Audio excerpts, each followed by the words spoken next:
다같이 묵상 기도 드리심으로 주일 오예배 하나님께 드립니다. 다같이 묵도 드립니다.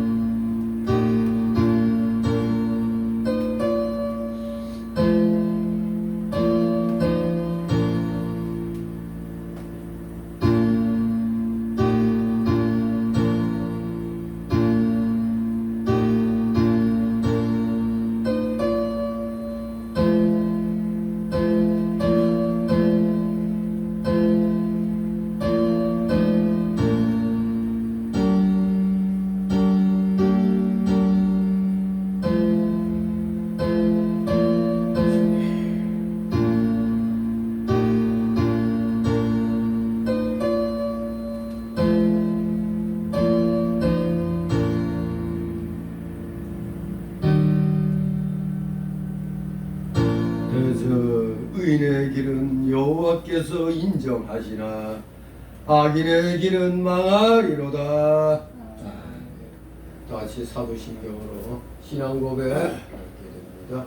전능하사 천지를 만드신 하나님 아버지를 내가 믿사오며 그 외아들 우리 주 예수 그리스도를 믿사오니 이는 성령으로 잉태하사 동정녀 마리아에게 나시고 원려 빌라도에게 고난을 받으사 십자가에 못 박혀 죽으시고 장사한 지 사흘 만에 죽은 자 가운데서 다시 살아나시며 하늘에 오르사 전능하신 하나님 우편에 앉아 계시다가 저리로서 산 자와 죽은 자를 심판하러 오시리라.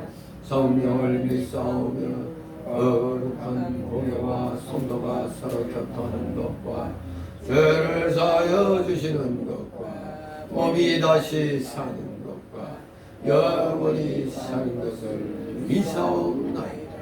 아멘. 다시 찬송가 417장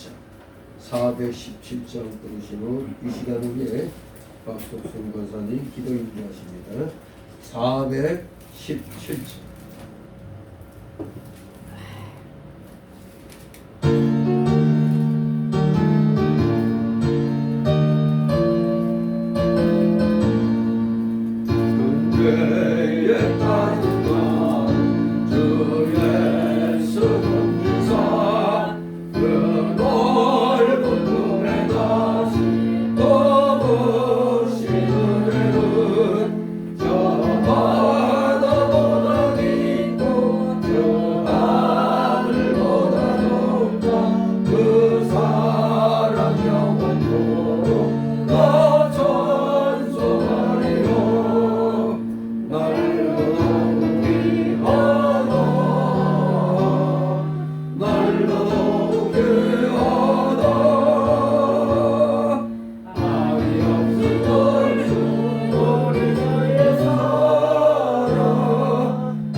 저 천소만이라 날로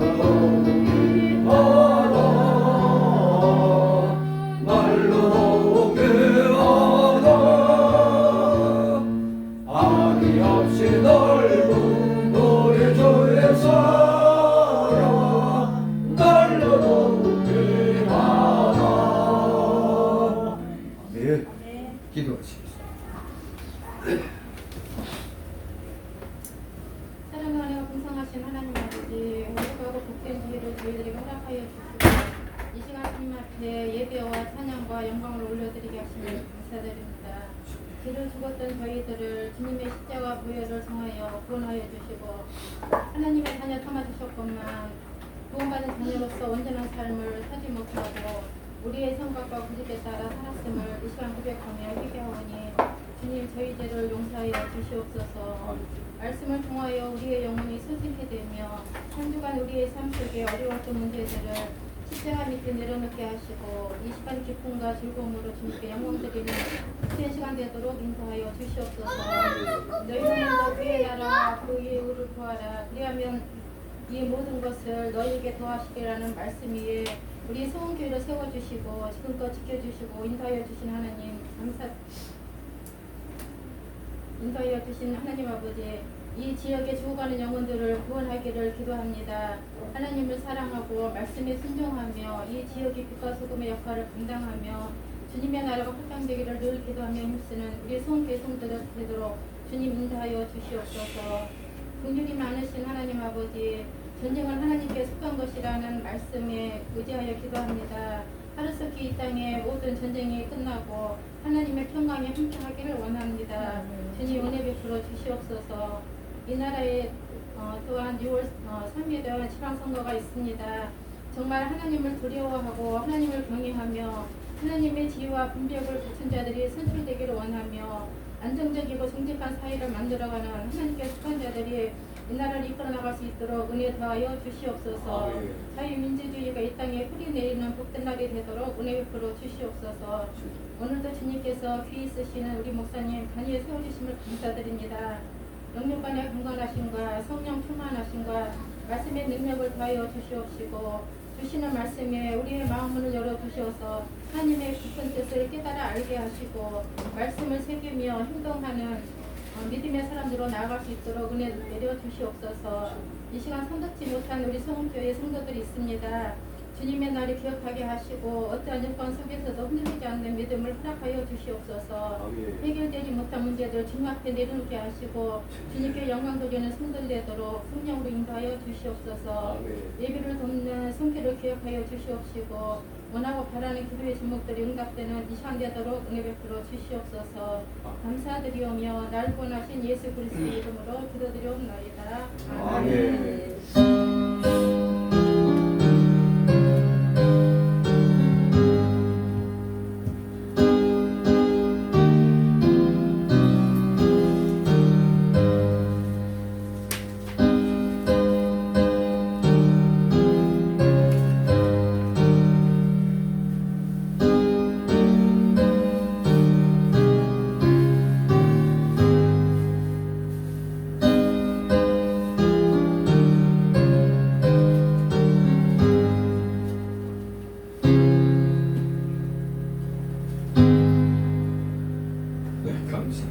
오늘 함께 오후 시간 은혜 나눌 말씀을 봅니다.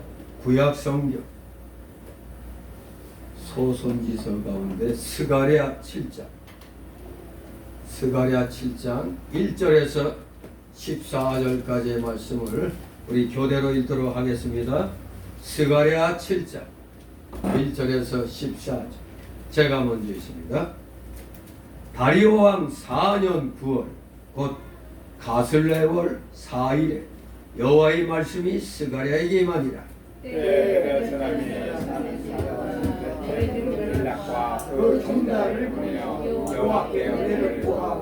만군의 여호와의 전에 있는 제사장들과 선지자들에게 물어 가로되 우리가 여러 해 동안에 행한 대로 월간에 울며 재개하리까 하매 만군의 여호와의 말씀이 내가 임하여 이르시되 온 땅의 백성과 제사장들에게 이르라 너희가 70년 동안 5월과 7월에 금식하고 애통하였거니와 그 금식이 나를 위하여 한 것이냐. 너희는 먹으며 마시니 자기를 위하여 먹으며 자기를 위하여 마시니 아니냐. 여호와가 이전 선지자로 외친 말을 너희가 청종할 것이 아니냐. 그때는 예루살렘과 사면읍에 백성이 거하여 형통하였고 남방과 평원에도 사람이 거하였었느니라. 여호와의 말씀이 스가랴에 가여 이르시되 만군의 여호와가 이미 말하여 이르기를 너희는 진실한 재판을 행하며 피차의 인애와 긍휼을 베풀며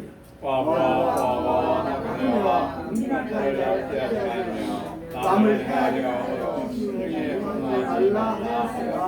그들이 청정하기를 싫어하여 등으로 향하며 듣지 아니하려고 귀를 막으며 그 말을 비방스럽게 하여 율법과 만군의 여호와 신으로 이전 진실을 인자하여 많이 아니하므로 큰 너가 나 만군의 여호와께서 나왔도다. 만군의 여호와가 말하였었노라 내가 불러도 그들이 듣지 아니하였은즉 그들이 불러도 내가 듣지 아니하고 그리 바람으로 그들을 알지 못하던 모든 열국에 해치리라 한 후로 이 땅이 황무하여 망하는 사람이 없었나니 이는 그들이 아름다운 땅으로 흥하게 하였음이니라 하시니라. 아멘. 오늘 제목은 불성실한 금식에 대한 책입니다. 불성실한 금식. 그저 나비한다고 따라하면 다 좋은 게 아닙니다. 성실하게 모든 것을 해야 되는데 얼마나 이 이스라엘 백성들이 불성실하게 불순종의 그런 자세로 형식적인 금식을 했느냐에 대한 하나님의 준엄한 책망의 내용입니다. 오늘 이 내용을 두 단락으로 나눠서 살핍니다. 첫 번째 단락은 세 단락으로 나눠서 봅니다. 첫 번째 단락은 1절에서 6절까지 금식에 대한 문답입니다. 금식에 대한 문답. 두 번째 단락으로는 7절, 10절 금식의 참다운 목적.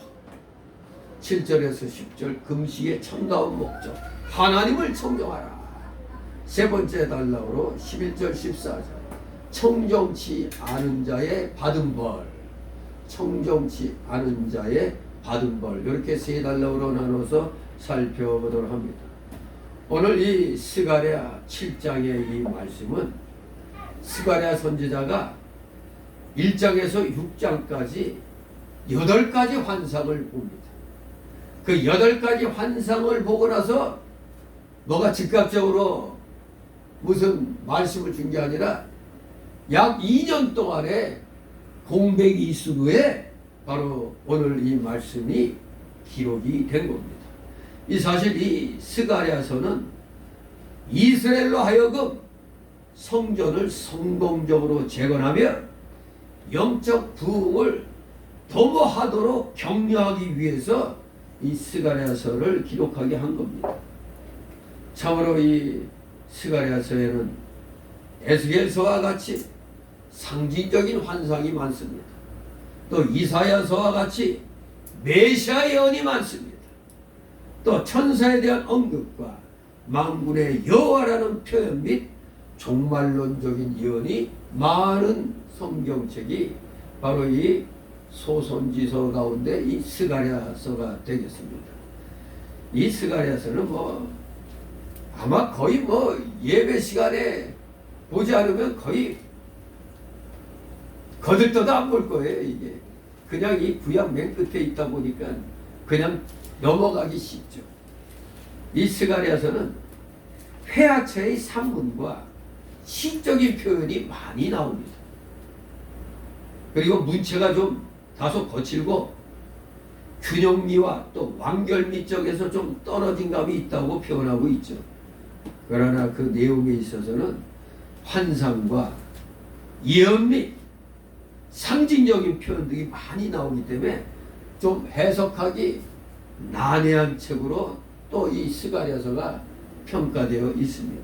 하지만 메시아에 대한 풍부한 예언과 종말적 사건에 대한 다양한 정보 등으로 인하여 이 스가랴서의 가치는 결코 과소평가될 수가 없는 것입니다.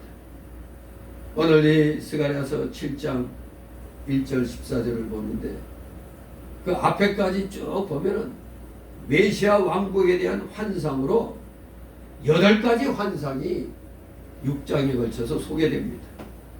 성전 재건 공사를 계속할 정력을 상실해버린 이스라엘에게 스가랴 선지자는 먼저 선조들이 행한 악행을 다시는 반복하지 말고 하나님과 밀착한 삶을 살아가라고 요청을 하며 시작이 됩니다. 이 서론적인 언급은 이제 이어서 나오는 6장까지 8가지 이상들과 상징적 행동을 보여주는 동기와 그 해석 원리가 무엇인지를 밝히는 아주 주요 관건이 되는 겁니다. 이 1장의 내용은. 아무튼 이 환상의 내용 8가지 중에 5가지 환상은 좀 위로적인 성격이 강하고 나머지 3 환상은 심판과 관련된 그런 환상인 겁니다. 아무튼 환상 얘기가 나왔으니까 이 8가지 환상이 무엇인가를 잠깐 살펴보고 들어간다면 1장 17절까지 보면은 화석류 나무 사이에 홍마를 탄 자, 붉은 말을 탄 자의 환상이 나옵니다. 이것은 시온과 이스라엘 백성의 재건을 암시하는 내용이죠. 두 번째 환상은 1장 18절에서 21절까지 네 뿔과 네 공장 얘기가 나옵니다. 환상으로 네 뿔과 네 공장이 이렇게 등장하는데 한마디로 이스라엘을 압제하는 자가 받을 심판을 의미하고 있습니다. 세 번째 환상은 2장 1절에서 13절까지 측량줄을 잡은 자의 환상이 나옵니다. 측량줄을 잡았다. 즉 하나님이 예루살렘을 보호하시고 영화롭게 하신다는 그런 의미가 있죠. 네 번째 환상은 3장 1절 10절에 대제사장 여호수아의 정결에 관한 환상입니다. 이것은 이스라엘의 정결되됨을 의미하는 것이죠. 5번째 환상은 4장 1절 14절에 나오는 순금등대. 요 순금등대 얘기를 이단들이 또 많이 하죠. 이 순금등대 환상은 하나님의 신이 수룹바벨과 여호수아에게 능력을 더한다는 그런 의미입니다. 6번째 환상은 5장 1절 4절에 날아가는 두루마리 환상이 나옵니다. 날아가는 두루마리 환상. 이거는 개인의 죄에 대한 심판을 의미하는 환상입니다. 7번째 환상은 5장 5절에서 11절에 에바 가운데 앉은 여인의 환상입니다. 이것은 없어지게 될 만족의 죄입니다. 그저 풍요롭다, 충만하다, 그게 아닙니다. 없어질 만족, 사람이 만족이라는 게 끝이 없죠. 없어질 만족의 죄, 그런 것을 의미하는 겁니다. 마지막 8번째 환상은 6장 1절 8절에 네 병거 환상입니다. 4개의 병거 환상. 즉 이것은 뭡니까? 열방에 내린 하나님의 심판에 대한 의미가 있습니다. 이렇게 8가지 환상을 스가랴가 보게 됐는데, 그러면 즉시 뭔가 행동에 나서야 되는데, 이 환상을 보고 나서 당장 2년이 흘렀어요. 2년이 지난 후에 오늘 내용이 기록이 된 겁니다. 이 부분은 바벨론 포로 기간 중에 예루살렘이 함락된 5월달을 기하여 금식하던 그런 의식이 있었습니다. 나라가, 쉽게 말하면 나라가 망해서, 그래서 그 망한 날을 기념하여 금식을 하는 것이 아예 의식화됐던 겁니다. 그런데 그 70여 년간 포로 생활하면서 성전 재건이 시작되기까지 이 금식이 계속됐던 겁니다. 그러므로 아니 지금 성전을 재건했는데 지금도 해야 되느냐? 지금도 계속해야 되는가? 하는 그런 의문이 생긴 겁니다. 이러한 의문을 가진 베델 사람들의 질문으로 이제 시작이 되는 겁니다. 그래서 우리가 첫 번째 단락으로 1절 6절까지 금식에 대한 문답의 얘기가 나오죠. 바로 1절 3절이 이 나라가 망했을 때, 성전이 파괴됐을 때 그것을 잊지 않기 위하여 하나님 앞에 금식 기도했던 이 의식을 지금 성전을 재건하고 있는데 지금도 이걸 해야 되느냐고 베델 사람들이 질문하는 것으로 시작이 되는 겁니다. 바로 여기에 대하여 스가랴 선지자는 역사적 교훈을 통하여 주신 하나님의 응답과 그 응답이 하나님이 주신 응답이 4절에서 14절까지 내용입니다. 이 역사적 교훈을 통하여 주신 하나님의 응답과 또 예루살렘에 주어질 축복에 대한 하나님의 약속, 이것이 8장 1절의 이하의 내용입니다. 이 하나님의 약속으로 하나님의 뜻을 저 질문한 베델 사람들에게 전달을 하는 것입니다. 오늘 여기에 중심 주제는 이겁니다. 형식적인 종교 생활에서 탈피하여 진정 하나님을 사랑하며 하나님이 원하시는 공의를 실천함으로써 하나님이 원하시는 삶을 살아야 한다. 이게 오늘의 이 본문의 중심 주제입니다.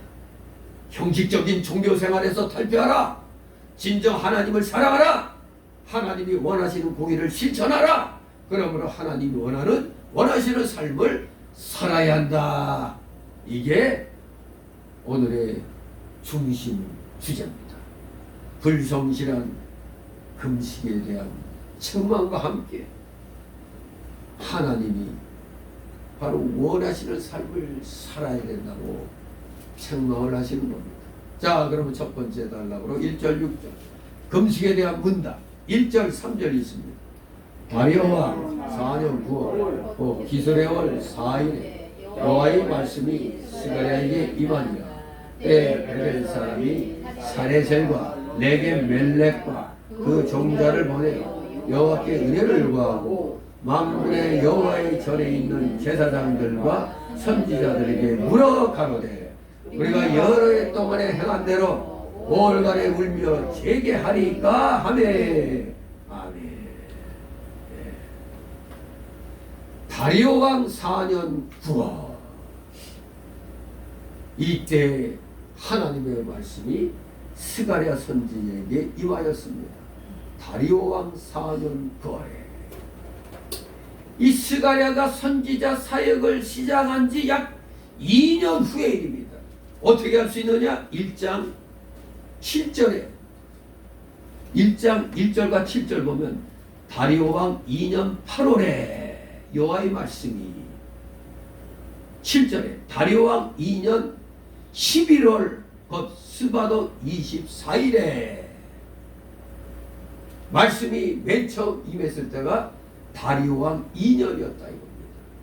2년 8월에 또 2년 11월에 그러니 지금 이제 두 번째 말씀이 임했을 때가 다리오 왕 4년 9일이라고 했으니까 약 2년 후에 이 말씀이 임한 겁니다.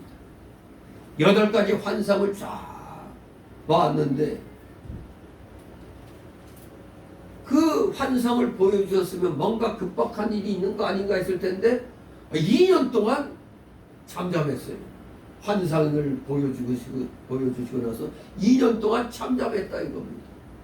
그러다가 갑자기 딱 이렇게 말씀이 임한 겁니다. 그리고 사실 그 학개서 1장 15절을 보면 다리오 왕 6년 12월에 완공된 그 성전도 그 공사가 지금 다리오 왕 4년 때쯤에는 절반 이상 진척되었을 때예요. 그러니까 다리오 왕 4년에 성전 공사도 절반은 50% 이상은 넘어섰을 때 그러니 6년 12월에 그 성전이 완공이 된 겁니다. 아무튼 첫 번째 말씀이 임하고 나서 8가지 환상을 보고 나서 2년 후에 지금 말씀이 임한 겁니다. 어떤 사람들 때문에 여기 보니까 베델 사람들이 질문을 하는 겁니다. 우리가 예루살렘이 함락된 5월을 기해갖고 지금까지 70여 년간 금식했는데 지금 성전이 재건되고 지금 성전은 절반 정도 완공되어가는 이 시점에서 굳이 이 금식을 계속해야 되는가 하는 의문이 생긴 겁니다. 누가? 베델 사람들이. 이 베델 사람은 어떤 자들이냐면 본래 베델은 열왕기상 12장 28절 29절에 보면 북쪽 이스라엘의 우상 숭배지였죠. 북이스라엘로 갈라져 나갈 때 베델과 단에 우상을 세웠잖아요. 어떤 형상도 하나님 형상 만들지 말라고 그랬는데 송아지 형상 만들어 갖고 이게 우리를 애굽에서 구원해 주신 하나님이다. 여기서 섬겨라. 예루살렘까지 갈 필요 없고 여기서 섬겨라 했던 데가 베델과 단이었죠. 그야말로 우상 숭배지의 사람들입니다. 그런데 열왕기하 23장 15절에 보면 요시야 왕의 계획으로 우상의 제단이 제거되었습니다. 그 후에 바벨론 포로에서 돌아온 베델과 아이 사람 223명이 2장 28절에 보면 촌락을 이루고 살았습니다. 여기에 나오는 이 베델 사람은 바로 이 베델과 아이 사람 223명 가운데 이들이 파견한 대표자들을 말하는 겁니다. 이 베델 사람.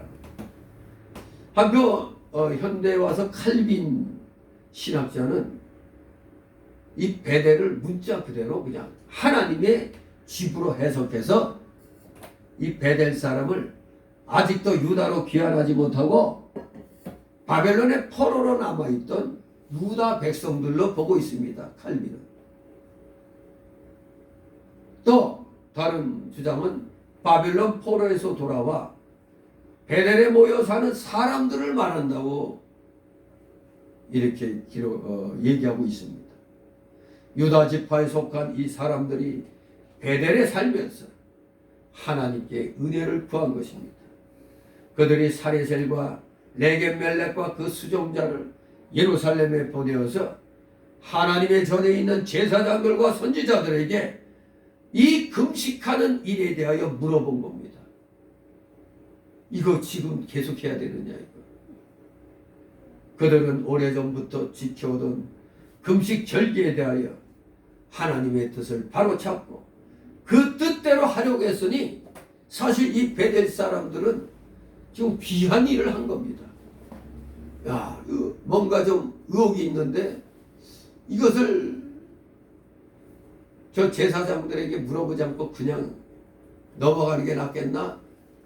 아니면 그래도 똑바로 알고 잘못된 거 있으면 고쳐나가야 되겠다 하는 그런 생각이 있었기 때문에 이것은 귀한 일입니다.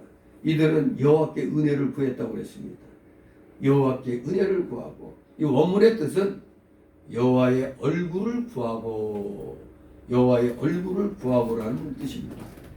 이것은 하나님께 제물을 바치며 간절히 기도하는 자세로 그 당시 순조로운 성전 재건 사업 등으로 고양된 신앙의 일면을 볼 수가 있습니다. 여호와께 은혜를 구하고 바로 오늘날 우리도 어떤 일 생기면 이거 하나님 앞에 좀 더 기도해 봐야 되겠다.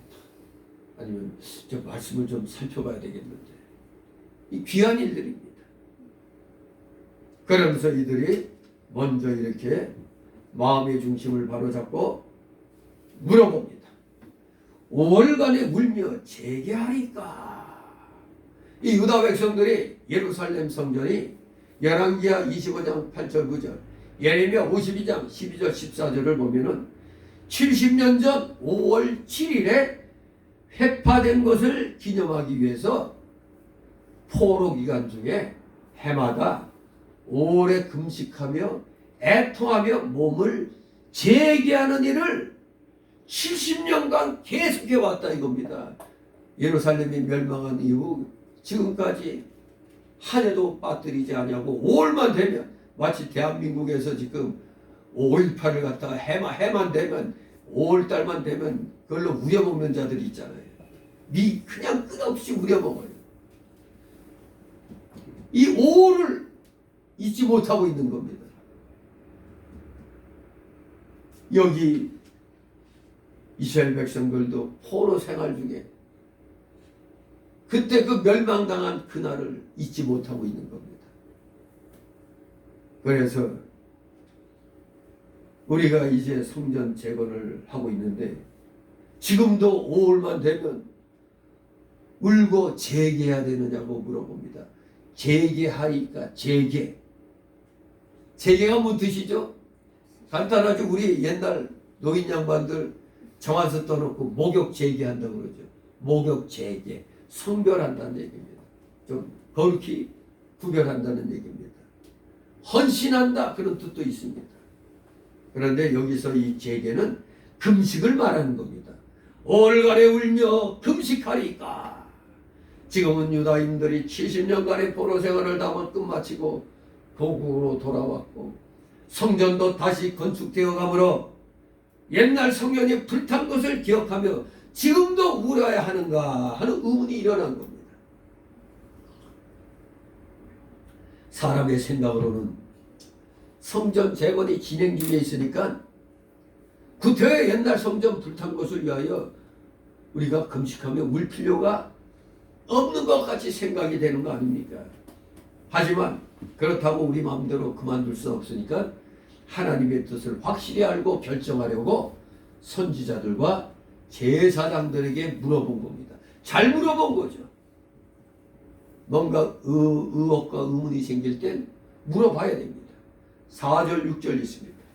만군의 여호와의 말씀이 내게 임하여 이르시되 온 땅의 백성과 제사장들에게 너희가 70년 동안 5월과 7월에 금식하고 애통하였거니와 그 금식이 나를 위하여 한 것이죠. 너희 먹으며 마심이 전혀 자기를 위하여 먹으며 자기를 위하여 마심이 아니냐. 아멘. 예, 이 베델 사람의 질문에 대해서 하나님의 답은 한마디로 너희들 위선을 제거하라는 겁니다.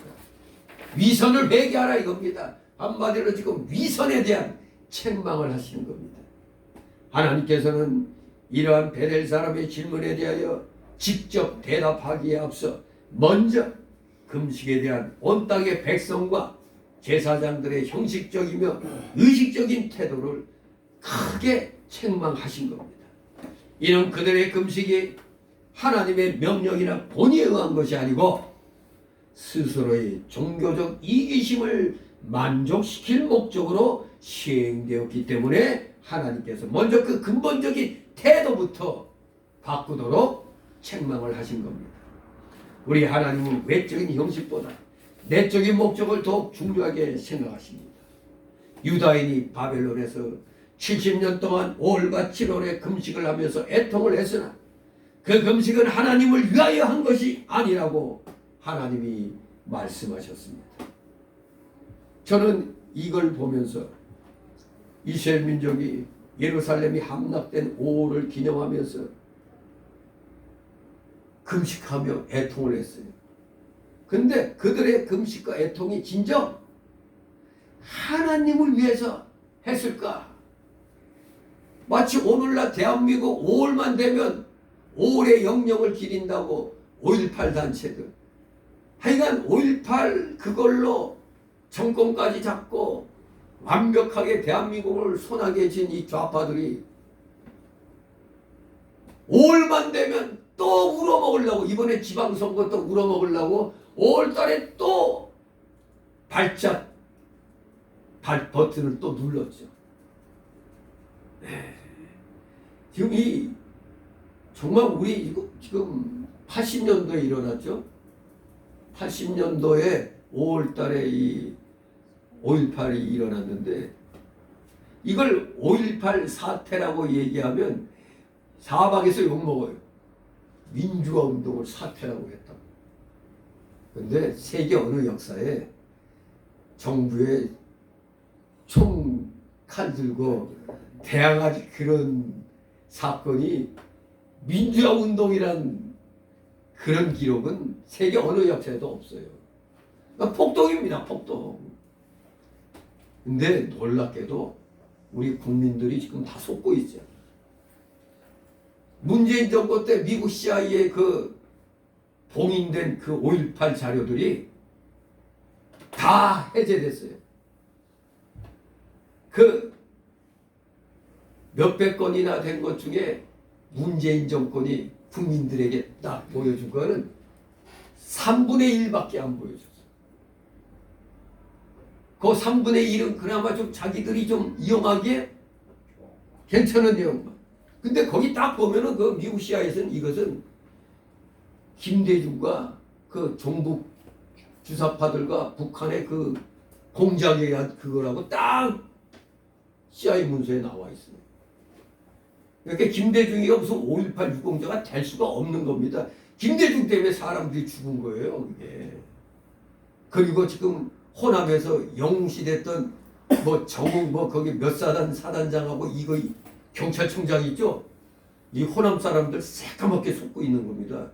그놈들 때문에 호남 사람들이 많이 죽었어요.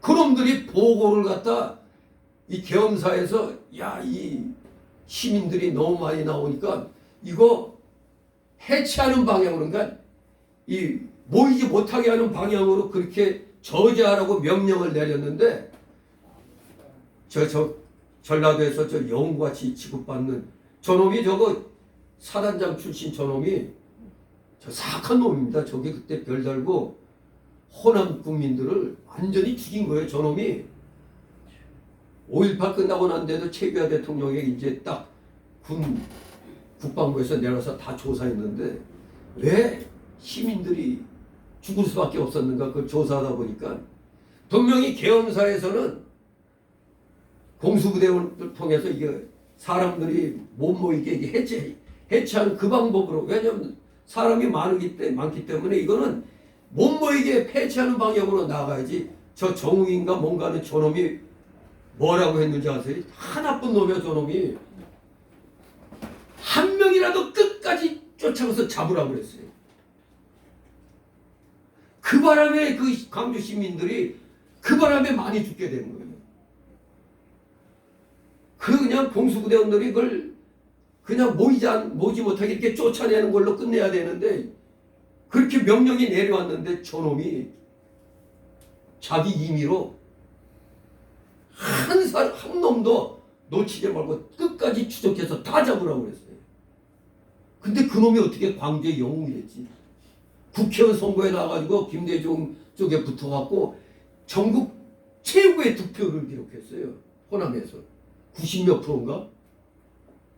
기가 막힌 겁니다. 저놈 때문에 광주 시민들이 더 많이 죽었는데 엉뚱하게 그놈이 광주의 영웅이 됐어요. 그 경찰청장 그놈도 직무유기에 도망가버리고 어디 숨고 어떻게 시민들 보호할 방향으로 나가야 되는데 지만 살겠다고. 아니 그런 놈들이 지금 광주의 영웅이 돼 있다니까. 이건 최규하 대통령에게 보고된 그 국방부의 그 자료에 그대로 있어요. 이게. 테넷마크에서 그 대기자인 김무슨 그 기자 있어요. 그죠? 기자 중에 아주 굉장한 기자예요. 이 사람이 5.18에 대해서 쫙 이제 그 문서화된 거 그걸로 쫙 했는데 정말. 근데 이상하게 호남 사람들이 그걸 사실을 들으려고 안 하고 무조건 김대중과 저 좌파들의 말만 그냥 듣는 거예요. 이 역사적 기록은 안 보고. 그러니까 매 5월달만 되면은 아니 희생자가 그때 100몇십 명밖에 안 됐는데 어떻게 몇천 명이 되고 유공자들은 5천 몇 명이에요 지금. 그놈들이 뽑아먹은 돈이 얼마나 많은데.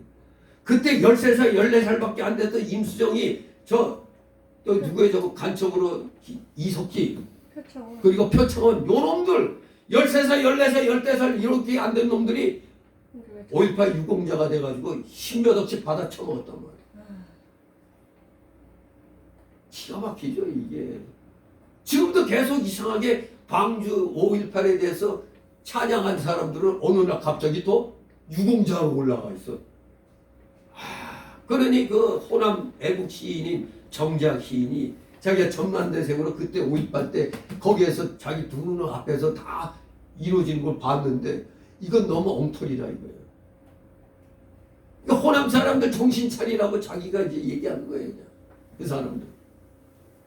이렇게 역사적인 사실을 속고 있는데 그걸 바로 보려고 안 하니까 문제예요. 그러니까 이 좌파놈들이 매 5월달만 되면은 아니 이 야당에서 5.18 묘지 그러면 가면은 아니 거기 묵념하러 가면은 그거 받아줘야 되는데 쌩 난리 지랄하면서 못 들어오게 하고 그냥 멱살 잡고 그리고 이 잘못된 그 기록 가지고 노벨 문학상 받은 거 한강이라는 작가 소년이 온다 그것도 그 잘못된 5.18 기록 가지고 소설 쓴 거거든.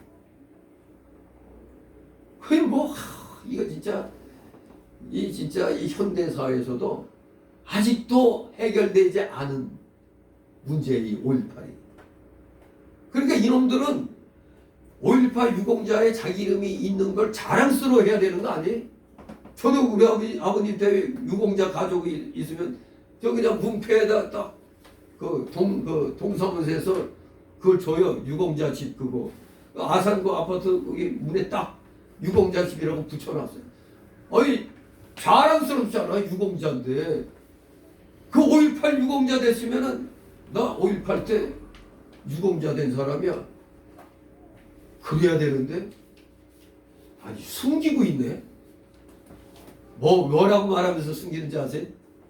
이건 개인 사생활 보호래.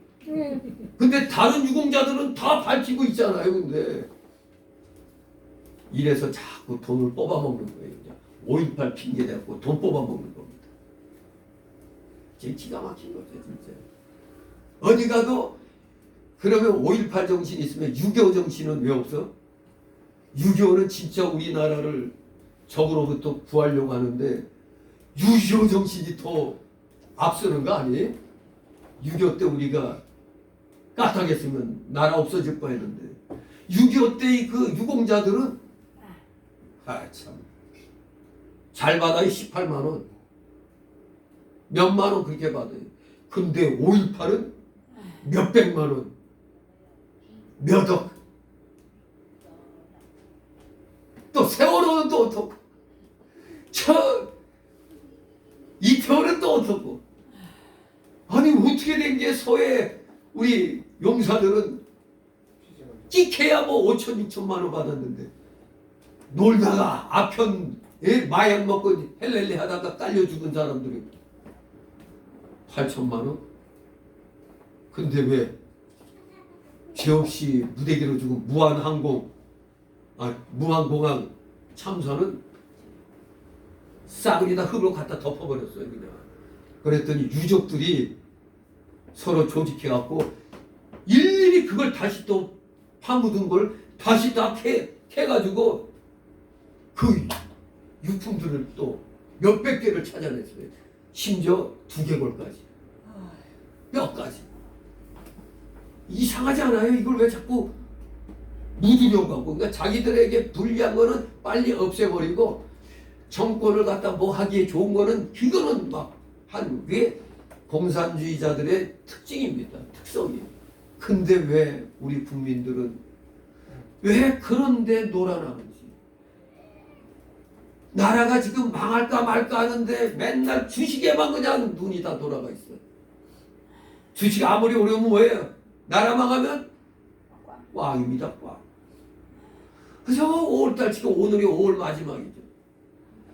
이 5월만 되면 나 저 강주 5.18 저 가짜 유공자들 저놈들 생각하면 피가 끓어올라옵니다.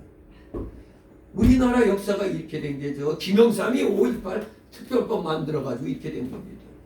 대한민국은 그 5.18 가지고 그냥 46년이죠? 80년도에 일어났으니까 지금 26년도니까 46년이 지난 지금까지도 5월 말 되면은 아주 괜히 슬픈 척하고 있잖아요. 저놈들 나쁜 놈들이에요. 저 민주당의 대표된 놈 이놈 시키들 5.18 때 국민들 앞에서 해놓고 저녁 때 되면 지들끼리 저 룸사롱 같은 데 가서 두어라 마시자 하고 있다가 누구한테 딱 걸렸어? 임수정이한테 걸렸네. 임수정이 이 선배들이 어디 가서 하고 하니까 딱 들어가니까 뭐 아가씨 껴갖고 술 먹고 그냥 막 노래하고 개 사먹은 줄. 근데 그 우상호가 누군가가 임수정이 보고 그냥 욕지거리 해내면서 막 정말로 누가 5.18을 모욕하는 거예요 이게. 예? 해마다 광주 시민들 앞에서는 굉장히 슬픈 척 하면서 뒤로 가서 호박씨 까고 있는 놈들이 좀 더블당 놈들이죠. 참 근데 기가 막히죠. 정말 우리 대한민국이 5월달만 되면 이렇게 미쳐 날뛰듯이 이 유대인들도 5월달만 되면은 예루살렘 함락된 그것을 보고 이게 하나님이 금식하라 해서 한 게 아니에요. 그냥 자기들이 봤을 때 아 이거 슬픈 날이지 우리가 자중해야지 뭐 이런 마음으로 처음에는 했는데 시간이 흐르면서 역시 세월이 흐르면 어떻게 돼요? 모든 게 의식적으로 외식적으로 이렇게 바뀌어가는 겁니다. 겉으로만 슬픈 척 속은 에이씨 이거 또 해야 되나? 그런 겁니다. 이게. 그러니까 많은 사람들이 그런 의문이 생기고 그래도 일부 그래도 하나님 중심의 사람들이 야 그래도 이거 올바르게 해야지 이래서는 안 되겠다. 그래서 하나님께 은혜를 먼저 구하고 나서 제사장과 선지자들에게 아 우리가 지금도 이거 이렇게 계속 해야 되냐고 5월만 되면 또 눈물 찔찔 흘리고 예루살렘 파괴된 걸 또 안타까워해야 되냐고 물어본 겁니다. 그랬더니 야 이놈들아 니들이 그 나를 위해서 했어? 이놈들은 그 니들 위해서 한 거 아니야. 먼저 니들 자신부터 올바로 마음 자세를 취하라고 스스로의 종교적 이심을 만족시킬 목적으로 시행한 거 아니냐. 우리 하나님은 형식보다 외적인 형식보다 내적인 목적을 더 중요하게 생각하시는 분 아닙니까? 지금 무려 70년 동안 우리 그거 보면 우리 한국 사람들이 이스라엘과 비슷한 게 많죠. 하필이면 또 5월달이요. 70년간 5월만 되면은 이랬어. 그러나 너희들이 70년간 한 그 금식은 나를 위한 게 한 게 아니야. 너희들 위해서 너희들 좋으라고 한 거 아니냐. 이렇게 지적을 하십니다. 그런데 또 5월달만이 아니고 7월달에도 금식했다는 거예요. 이 7월은 뭐냐면 예레미야 41장에 또 열왕기하 25장 25절에 보면 그때 마지막 유다 총독 그라랴 그리고 유다 땅에 남아있는 백성들이 소위 말하는 독립전쟁한다는 그들에 의하여 살해를 당한 겁니다. 그 마지막 유다 총독 그라랴와 유다 땅에 남아있는 백성들이 소위 말하는 바벨론 입장에서 보면 반란군이고 또 유대 입장에서는 독립군이야. 독립전쟁하는 그들에 의해서 살해됐다 이거예요. 7월달에. 그래서 이들을 안타까워하는 마음으로 기념하는 금식이 또 7월에 생긴 겁니다. 하나님을 섬기는 일이나 예배나 절기 지키는 일을 자기를 위하여 하는 자가 있고 하나님을 위하여 하는 자가 있는 것입니다. 하나님을 섬긴다는 미명하에 자기를 위해 하는 것은 다 죄악입니다. 사울왕이 하나님의 명대로 아말렉을 칠 때 살찌고 좋은 소와 양을 하나님께 제사할 명목으로 끌고 왔다고 했지만 실상은 어떻게 하려고? 입마에 포켓하려고 한 거예요. 내가 먹으려고. 아깝잖아. 저거 다 죽이려니까. 에? 자기가 먹으려고 좋은 소와 살찌고 좋은 소와 양을 끌고 와갖고 이거 하나님께 제사 드리려고 갖고 와서 이렇게 핑계댄 겁니다. 그랬더니 사무엘 선지자가 잘했다 잘했어 사울왕이여 했어요. 엄하게 책망했죠. 이거는 하나님을 위한 게 아니다. 하나님은 진멸하라고 하지 않았느냐. 사무엘상 15장 17절 23절에 사무엘 선지자가 이 사울왕의 그 속마음을 꿰뚫고 책망한 내용이 나옵니다. 마찬가지로 유다인들이 70년 동안 금식한 것도 따지고 보면 자기 자신들을 위해서 한 거였습니다. 자신들의 의를 위해서. 주님의 의를 위한 게 아니라 자신들의 의를 위해서. 그래도 우리가 명색이 하나님 섬기는 백성이었는데 이 망한 날을 우리가 기념하지 않으면 우리가 욕먹지. 그래도 우리 또 이 날은 좀 거룩하게 하면서 좀 울고 그래야지. 이렇게 자기들끼리 한 겁니다. 하나님이 선지자를 통해서 그래라 한 게 아니라 이겁니다. 자기들을 위한 것이었습니다. 그래서 로마서 14장 7절 8절에 우리 중에 누구든지 자기를 위하여 사는 자가 없고 자기를 위하여 죽는 자도 없도다. 우리가 살아도 주를 위하여 살고 죽어도 주를 위하여 죽나니 그러므로 사나 죽으나 우리가 주의 것이로다. 이렇게 바울 사도가 고백합니다. 어디에서? 로마서 14장 7절 8절에. 오늘날 우리 신자들 가운데서도 자기를 위해서 먹고 자기를 위하여 살고 자기를 위하여 교회 다니며 종교의식에 참여하는 자들이 많이 있습니다. 사실 대부분이 여기에 해당돼요. 자기를 위하여. 그렇잖아요. 솔직히 내가 좀 잘 되기 위해서 자기를 위하여. 하나님이 바로 그들의 마음속에 가리고 있는 그 핵심을 찔른 겁니다. 선지자 입을 통하여 너희가 나를 위해서 금식한 게 아니라 너희들 자신들을 위해서 금식했노라. 그것을 먼저 깨닫고 회개하라는 의미에서 이 하나님의 답을 준 겁니다. 이제 두 번째 단락으로 7절 10절에 금식의 하나님을 위한 금식의 그 참다운 목적을 7절 10절에 말씀해 주고 있는 겁니다. 금식의 참다운 목적. 금식을 바로 하려면 먼저 하나님을 청정해야 됩니다. 하나님을 청정하라. 7절 있습니다. 여호와가 이전 선지자로 외친 말을 너희가 청정할 것이 아니냐. 그때는 예루살렘과 사면읍에 백성이 과하여 형통하였고 남방과 평안에도 사람이 과하였었느니라. 아멘. 여호와가 이전 선지자로 외친 말을 너희가 청정할 것이 아니냐. 하나님께서는 예전부터 선지자를 통하여 외치게 했습니다. 그들의 입에서 나온 하나님의 말씀에 순종할 때만 예루살렘을 비롯한 온 유대가 태평하였다는 역사적 증거를 제시하고 있습니다. 즉 하나님께서는 금식에 대해 질문하는 그들에게 필요한 것은 의식적인 금식이 아니라 순종이라는 사실을 사무엘상 15장 22절에 말씀하고 있습니다. 우리 다 같이 사무엘상 15장 25절 사무엘상 15장 22절 찾았습니까?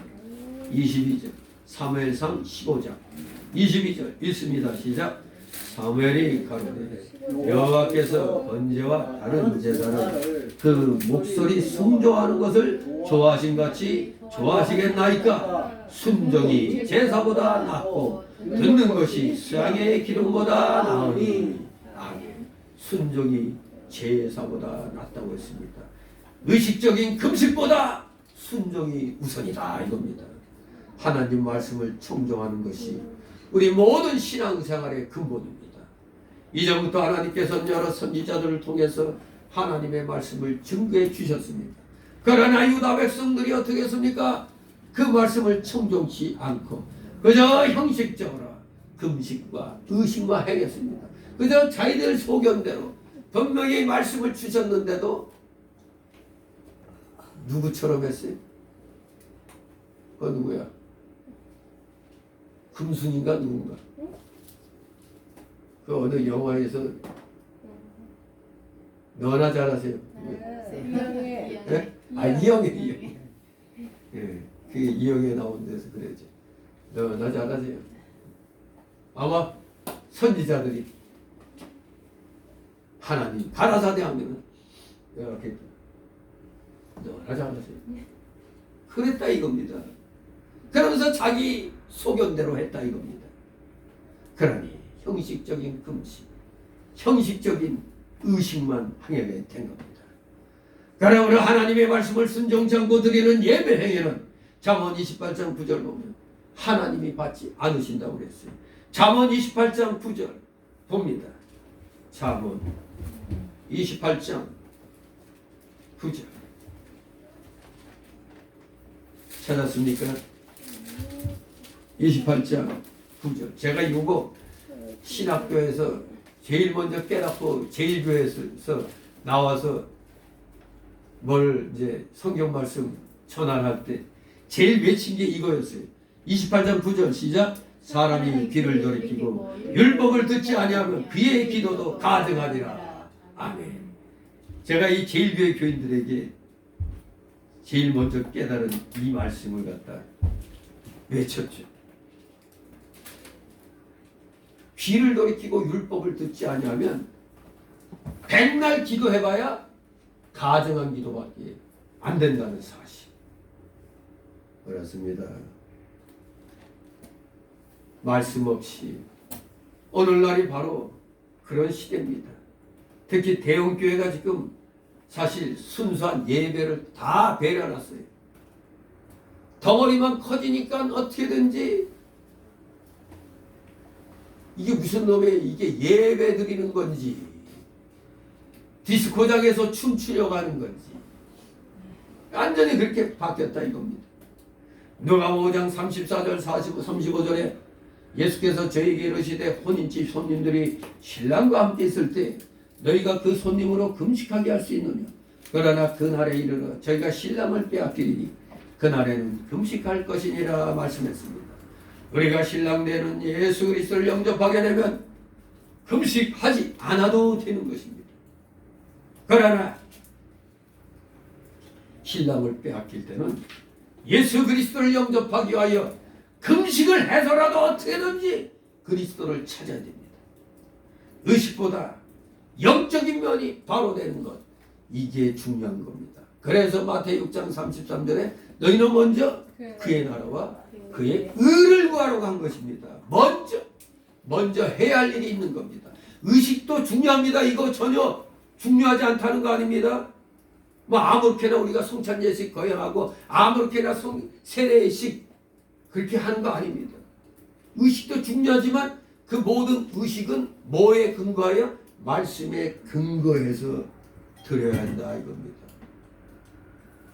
근데 목사들이 이상하게 예배와 예식을 구분하지 못하는 것 같아요. 이번에 결혼식장도 가니까 결혼 예배가 맞아요? 결혼 예식이 맞아요? 결혼 예식해야 되는데 결혼 예배라고 또 적어놨어. 예배하면 누가 주인공이 돼야 돼? 하나님이 주인공이 돼야 돼. 근데 결혼식 때 누가 주인공이야? 신랑 신부가 주인공이잖아. 우리가 임직식 할 때도 1부 예배, 2부 예식이란 말이에요. 이게. 결혼 예식은 예배 형태를 빌어갖고 결혼 예식을 하는 겁니다. 그러니까 지금 대한민국은 교회가 목사들부터가 예배하게 안 돼 있어요. 예배하기 바로 되지 못하기 때문에 예배가 집회고 집회가 예배고 뭐 헷갈려 하는 겁니다. 그러니 집회 때 해야 될 걸 예배 시간에 막 그냥 돌리는 겁니다. 이거 완전히 잘못된 거죠. 진실로 우리는 영적인 면에 바로 서고 그리고 나서 성령의 감동에 따라 의식적인 면도 바로 해야 되는 겁니다. 여기 보니까 7절에 보니까 너희가 청종할 것이 아니냐. 그때는 예루살렘과 즉 청종할 때에는 과거에 이스라엘 백성이 참된 신앙에 서서 하나님 말씀을 청종할 때는 어떻게 됐다? 예루살렘과 사면읍의 백성이 거하여 형통하였고 남방과 평안에도 사람이 거하였었다고 그랬어요. 번화했다 이겁니다. 형통하니까. 하나님의 말씀을 청종할 그때는 그야말로 사명고월에 백성이 많이 거하고 모든 일이 형통했고 남방과 평안에도 사람이 많이 거할 수 있도록 하나님께서 복을 주신 겁니다. 하나님이 복 주신 증거가 거리가 활발해야 돼요? 한산해야 돼요? 활발해야 돼. 사람들이 일하러 다니고 활기차야 되잖아요. 근데 이상하게 어느 날부터 어떤 골목 같은 데 보면은 한산에 그치 영화의 한 장면처럼 그 광야의 무법자가 나타나는 것 같아. 휘 하면서 그냥 보면 여기저기 임대 뭔가 썰렁한 그런 분위기. 이게 지금 대한민국이 하나님께로부터 지금 저주받은 하나의 증거입니다. 이게. 지금 어제 보니까 삼성전자 뭐만 올랐고 나머지는 다 떨어졌어요. 정말 저 반도체도 사실 전문가들은 올해까지는 될 거라 하니 다음 내년부터는 기약이 없다 이거예요. 바라보기 어렵다 이거예요. 근데 지금 사람들이 세상에 어느 나라의 권력자가 국민들 향해서 중권 투자라는 말을 하는 그런 놈의 나라는 이 세상에 없어요. 이거 미쳐도 단단히 미친 겁니다 지금. 참 기가 막히지. 정말로 우리는 하나님이 형통하게 해주실 때 형통해야 되는 겁니다. 그런데 아버지로 하나님이 어디 있느냐 하고 어떻게든 하나님과 반대되는 방향으로 정책을 피고 있어요. 교회 재산까지도 정부가 다 차지하겠다고? 제가 엊그제 AI한테 질문을 했어요. 아니 뭐 22일부터 무슨 치매 걸린 자들 재산을 국가가 관리한다는데 이 법이 이게 통과된 거냐 물어보니까 아직 통과된 건 없고 또 그와 유사하게 진행되는 게 있다는 거예요. 물론 그 가족이 없고 이럴 경우가 있겠죠. 근데 저 더블당 저것들은 어떻게든지 국민들 재산을 낚아채려고 별의별 수단을 다 쓰고 있는 거예요 이게. 그러니까 교회를 폐쇄하게 되면 특히 대형 교회가 목표죠. 왜 대형 교회를 쳐야 생기는 게 많지. 왜 그 재산, 교회 재산 그걸 다 정부가 관리한다는 거예요. 이거 완전히 칼만 안 들었지 완전히 공산주의자예요. 그런데도 이들을 지지해요? 나도 이 머리가 이상한 것 같아. 내 거를 저들이 관리한다는 거예요. 그런데도 저들을 지지합니까? 나 이거 참. 그러니까 저는 그래. 죽을 놈들은 죽을 구덩이로 들어가는 거지. 스스로가 들어가는 거예요. 스스로가 죽을 자리로 가는 겁니다. 안타깝지만 어쩔 수 없어요. 우리 기독교인들은 하나님이 바라시는 대로 가야 됩니다. 하나님이 우리 망하라고 합니까? 형통하라고 합니까? 형통하라고 말씀하잖아요. 어떻게 하면? 말씀에 순종하면 형통케도 해주시고 창성하게 해주신다고 그랬어요. 그러니까 우리는 이미 어떻게 하면 형통하고 창성할 수 있는가를 이미 배웠어요. 말씀을 통해서. 그런데도 생각은 그건데 몸은 반대로 가고 있어요. 이게 우리의 오늘 현실입니다. 기독교의 현실이기도 합니다. 우리 어떻게든지 영적 신앙을 바로하길 바랍니다. 먼저 하나님 나라와 그 의를 구하는데 최선을 다하시 바랍니다. 자, 8절 10절 있습니다. 여호와의 말씀이 스가랴에게 임하여 이르시되 만군의 여호와가 이미 말하여 이르기를 너희는 진실한 재판을 행하며 피차에 인애와 긍휼을 베풀며 과부와 고아와 나그네와 궁핍한 자를 압제하지 말며 남을 헤아려 하려 심중에 도모하지 말라 하였으나. 아멘. 자, 금식의 참다운 목적을 이제 말씀하고 있습니다. 스가랴에게 말씀합니다. 사실 유다가 망하기 전에도 우리 하나님께서는 선지자를 통해서 자주자주 바른 길을 가르쳐 주셨습니다. 그 내용은 금식의 참다운 목적으로서 첫째, 우리가 대한민국이 제일 지금 필요로 한 거죠. 진실한 재판을 할 것. 꼭 우리 국가에 말하는 것 같지 않아요? 금식의 참다운 목적으로서 첫째, 진실한 재판을 하라. 결코 진실한 재판을 못한 결과 나라가 망한다는 얘기 아닙니까? 지금 유대가 망했잖아요. 포로 생활을 70년간 했잖아요. 왜 그렇게 됐는가? 진실한 재판을 안 했다는 겁니다. 임의의 재판을 했다는 거예요. 기가 막히죠. 두 번째, 금식의 참다운 목적. 피차에 인애와 긍휼을 베풀고, 우리 기독교인으로서의 기본입니다. 인애와 긍휼을 베풀라. 세 번째 금식의 목적, 과부와 과와 나그네와 궁핍한 자를 압제하지 말라. 예, 가진 자들이 주의할 것이 이겁니다. 하나님이 주신 은혜를 좀 나눠줄 줄 알아야 돼요. 우리는 자원해서 그런 일을 하는 거지, 국가가 너희 교회 돈 많지? 지역사회 뿌려! 그런다고 뿌려요? 아니죠. 자원해서 교회가 내세운 대로 하는 겁니다. 하나님 은혜 주신 대로. 과부와 과와 나그네 궁핍한 자 은혜를 베풀어 주는 겁니다. 그런데 이 악독한 놈들은 도와준다는 핑계로 압제를 해요. 통제를 합니다. 이 유대가 망한 것은 이렇게 망한 겁니다. 압제하지 말라고 그랬는데 지들 잘난 체만 하고 지들 배만 불렸습니다. 그러면서 아이고 우리가 망했으니 하나님께 금식해야지 하니까 틀렸다 이겁니다. 참다운 금식은 그게 아니야. 과부와 과와 나그네와 궁핍한 자를 압제하지 않는 게 참다운 금식이다 이겁니다. 네 번째로는 남을 해하지 말라고 했습니다. 남을 해하지 않는 게 참다운 금식이라 이겁니다. 그런데 이 대한민국은 어떻게 돼 있어요? 틈만 나면 남을 잡아먹으려고 그러잖아요. 틈만 나면 잡아먹으려고. 해하지 말라고 그랬는데, 전 10계명을 읽을 때마다 5계명부터 쭉 보면 하나같이 우리 대한민국에 해당되는 말이에요. 거짓이 난무하잖아요.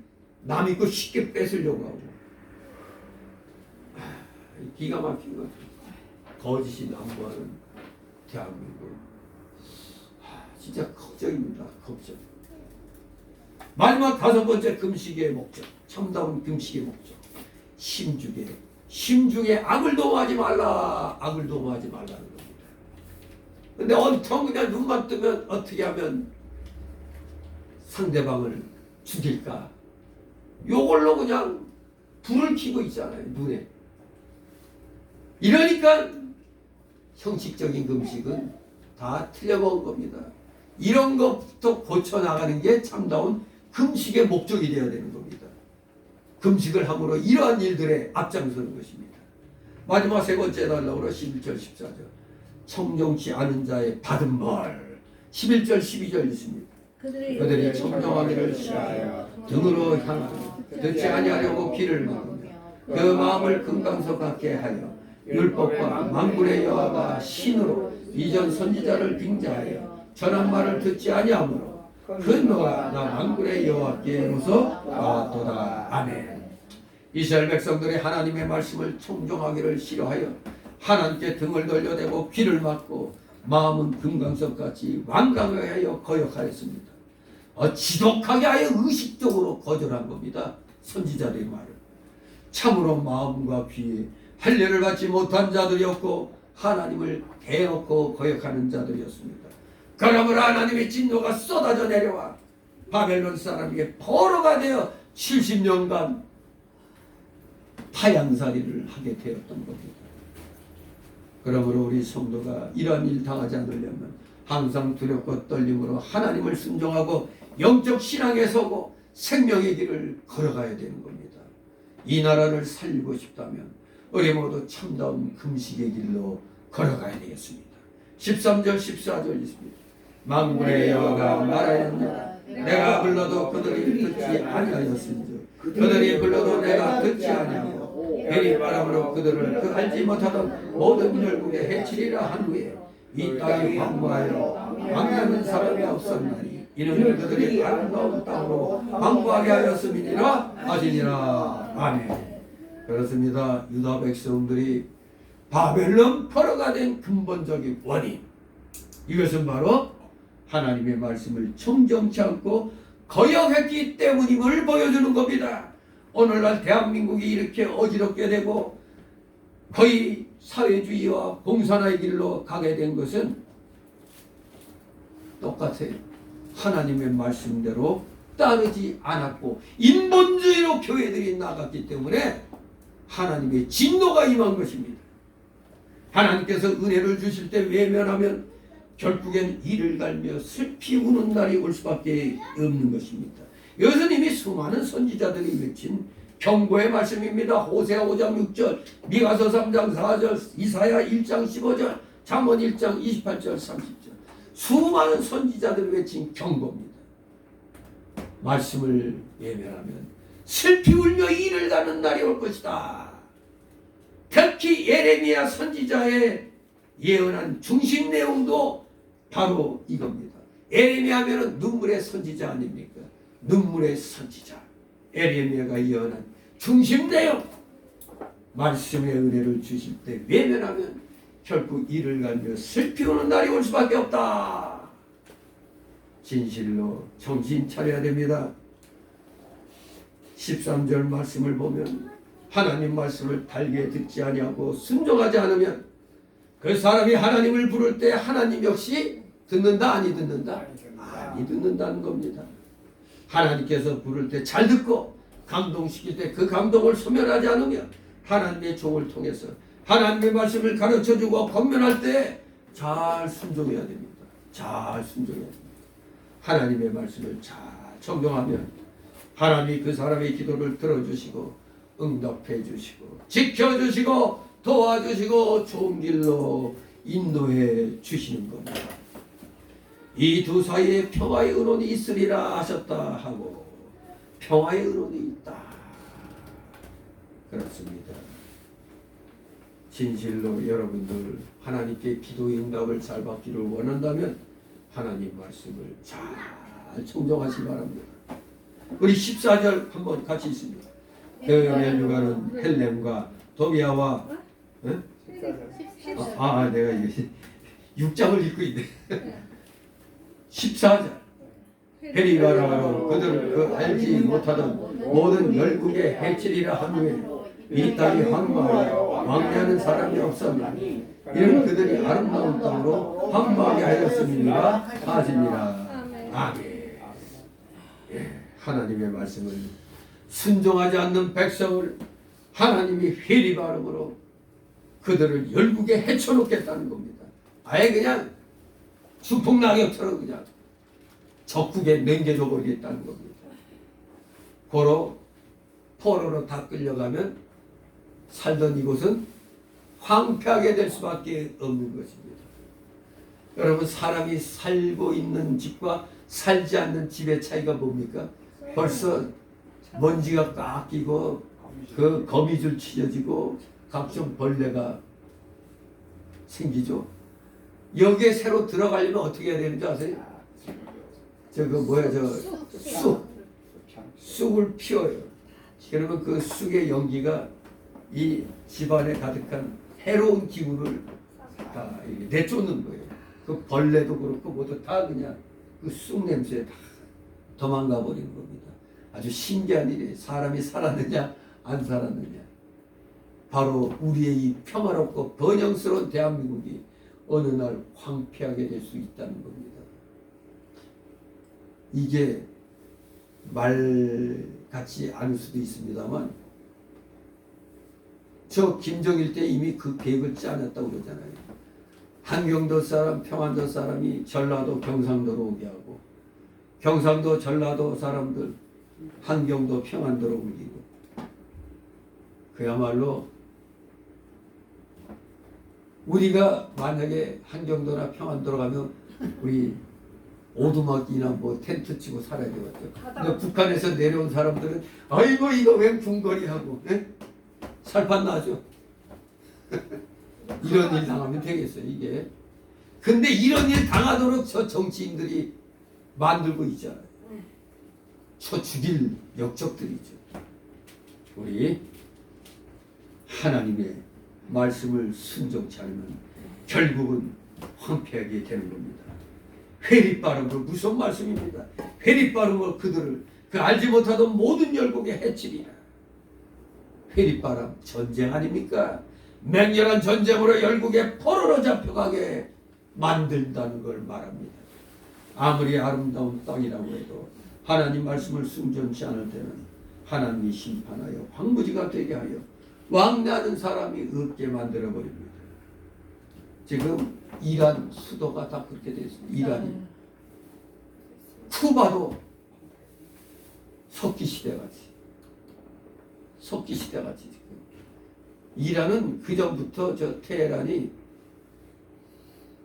물 부족으로 인해서 가라앉고 있대잖아요. 그냥 집안이. 하도 물을 다 지하에 있는 거 다 뺐어가지고. 진짜 망조하던 나라예요. 망조하던 나라. 물 부족. 하나님 말씀을 우습게 알고 하나님 말씀의 대변자 미국을 대항하니 적게 되는 겁니다. 하나님이 이 지구상에서 가장 사랑하는 나라 세 나라가 이스라엘, 미국, 대한민국이에요. 대한민국이란 말이에요. 이게 하나님이 세운 나라. 근데 이걸 역적들에게 내줄 거예요? 정신 차려야 됩니다. 소돔 고모라는 분명히 우리가 망하기 전까지는 아름다운 땅이었잖아요. 그러나 유황불로 심판하신 후에는 바로 그것이 사해가 되었어요. 죽은 바다. 사해가 됐다 이겁니다. 그러므로 우리 대한민국 국민들 다시 한번 하나님의 은혜를 생각해야 됩니다. 아멘. 말씀을 순종치 않으면 이 부유도 이 풍요도 한순간에 황폐게 된다는 사실. 간단해요. 미군 떠나면 이렇게 됩니다. 미군 떠나는 즉시 전 세계에서 우리나라에 투자한 사람들이 투자금 다 빼갑니다. 미군이 있기 때문에 투자하는 거예요. 근데 저 멍청한 놈들은 우리가 뭐가 힘이 있어갖고 되는 걸로 아는 거예요. 유대인들 잘못 건들면 유대 자본 다 빼가면 끝나는 거예요, 이 나라.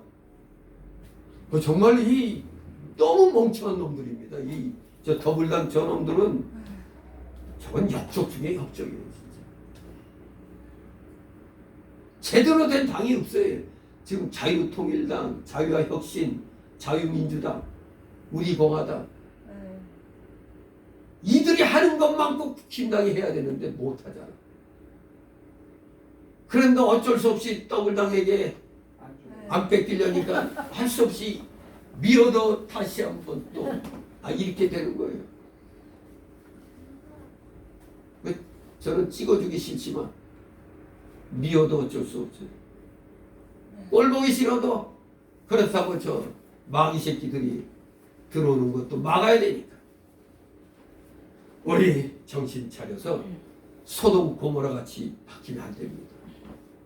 이 아름답게 하나님이 허락한 이 땅을 끝까지 말씀 안에서 말씀을 청정하면서 하나님 은혜를 듬뿍 받아 허락하신 이 땅을 지켜나가는데 최선을 다하는 아름다운 믿음의 자녀들 되시길 주님의 이름으로 축원합니다. 기도합니다. 거룩하신 하나님 아버지, 은혜를 감사드립니다. 사랑하시는 자녀들 말씀에 입각하여 모든 것을 말씀 중심으로 해나가는 진정한 하나님의 자녀들 다 되게 하여 주시옵소서. 감사드리며 예수 그리스도 이름으로 기도드리옵나이다. 아멘.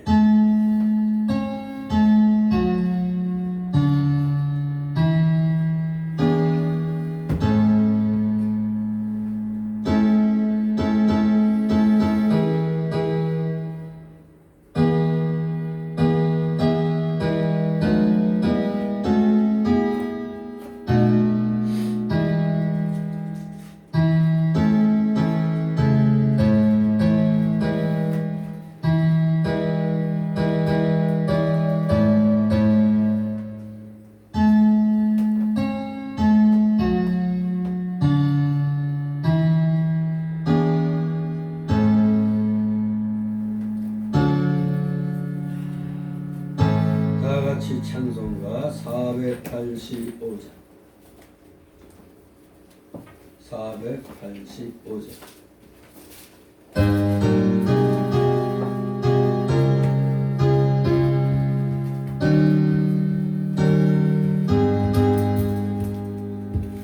어두운 데는 밝히사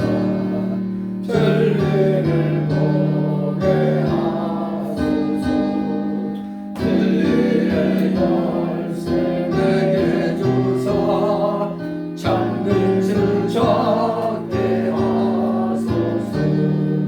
깊으신 뜻을 알고자 엎드려 기다리오니 내 눈을 뜨게 하소서.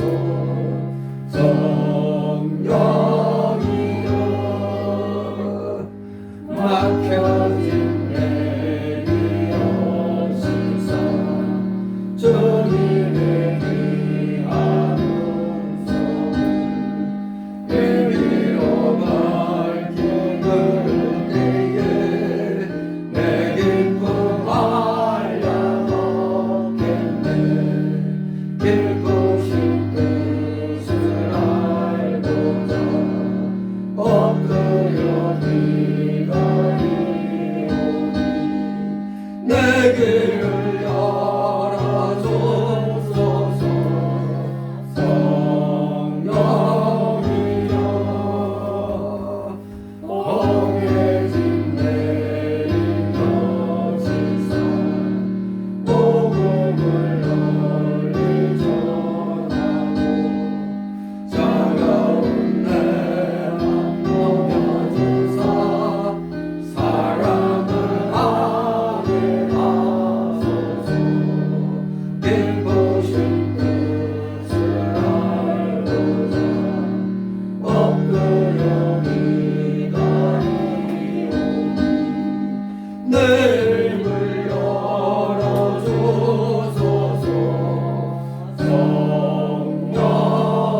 성령이여. 아멘. 주기도문으로 마치 하늘에 계신 우리 아버지여 이름이 거룩히 여김을 받으시오며 나라의 마옵시며 뜻이 하늘에서 이룬 것 같이 땅에서도 이루어지이다.